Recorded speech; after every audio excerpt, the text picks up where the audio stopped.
So let's talk about light direction and flat lay photography. So right now I have my spring inspired florals on a tabletop. And this is a very common setup that you will see, especially in Instagram and on social media. So let's go ahead and play with flat lays today. Let me show you with my ring light what we can do with our lights. So here's my ring light straight above. So it's surrounding the camera that I'm videoing this setup with. And you can see it really, by being straight ahead, you really lose a lot of the texture and shadows. So let's go ahead and move it over to the side.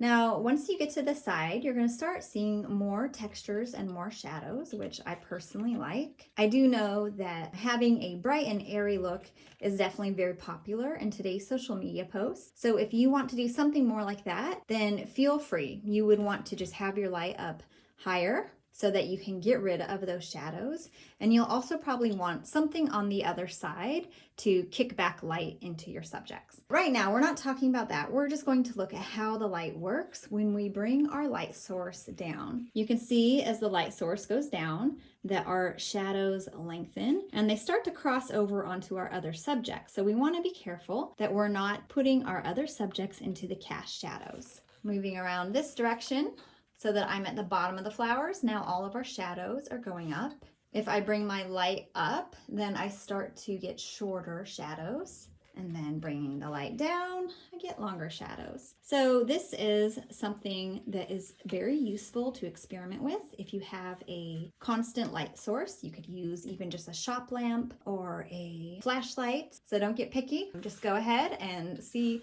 where you probably want to end up putting your actual light source. Something else to think about here is the inverse square law. If I have my light set up over on the right side of the camera, then my subjects over here are going to be much brighter than over there. So remember that as the distance doubles from the light source to your subject, you're going to lose 3/4 of your light power. So the things over here are going to start to get dimmer. Let's go ahead and pull out the light and get to shooting.